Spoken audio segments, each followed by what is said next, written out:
جايز رجاله عاملين ايه؟ يا رب تكونوا بخير. معاكم ادهم ابراهيم وفيديو جديد. فيديو النهارده هنتكلم عن افضل الكتب زي ما انتوا طلبتوها مني في الكومنتات. حرفيا مجمع لك افضل كتابين في كل ماده عن تجربتي وعن تجربه ناس صحابي. طيب ليه انا اخدت وجهه نظر ناس تانية برضو؟ عشان اللي هو اكون بجد برشح لك افضل كتابين في كل ماده عن تجارب ناس كتير. يعني اول حاجه عايز افهمها لك، لو انت بتاخد مع مدرس فالمدرس الكتاب بتاعه بيكون هو لامم حرفيا، بيحاول يلم لك كل حاجه من كل الكتب. بس انا برضو هرشح لك بجانب الكتاب بتاعه كذا كتاب، كتابين في كل ماده، وما تحلش في البدايه اكتر من الكتابين دول. في وقتنا الحالي كتاب بجانب كتاب المستر اللي انت معاه ده كافي جدا. يلا بينا نبدا. وهنبدا اول حاجه باكتر ماده بتنقص درجات وهي العربي. العربي انا برشح لك افضل كتابين من وجهه نظري هو الامتحان وكيان. طبعا خلينا متفقين ان مفيش كتاب بيكون واصل لرتم الامتحان، بس على الاقل الكتب بتلم لك افكار بتلاقي شبهها وتقدر توصل لرتم الامتحان. بس اكيد يعني مش هيكون شبهه بالظبط، يعني مفيش كتاب وصل لكده، بس فيه تكون اسئله قويه فعلا بيجي شبهها في الامتحان. تاني حاجه وهي الانجليزي بصراحه مفيش احسن بالنسبه لي من جيم والمعاصر.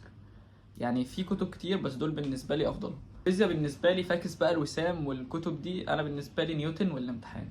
نيوتن تحفه بصراحه واسئلته كويسه. الكيمياء جربت كتب كتير قوي في الكيمياء، لان الكيمياء دي كانت بالنسبه لي عقده شويه، فما لقيتش افضل من الامتحان ومندليف. في كتب كتير اعتقد زي الايزو او حاول افتكرهم معاكم، بس ما كانوش افضل حاجه بالنسبه لي. الاحياء ودي سالت فيها ناس صحابي كتير لان ما كنتش علم علوم، فقالوا لي ان افضل كتاب التفوق وبيجي بعده الامتحان. اتمنى يعني يكون ده الوحيد اللي مش عن تجربه شخصيه. يعني الاحياء هنقول التفوق والامتحان. حاجه معايا في الفيديو ده وهي الرياضه مفيش افضل من المعاصر. مش هقدر احط لك كتاب جنبه تاني لان المعاصر هو افضله.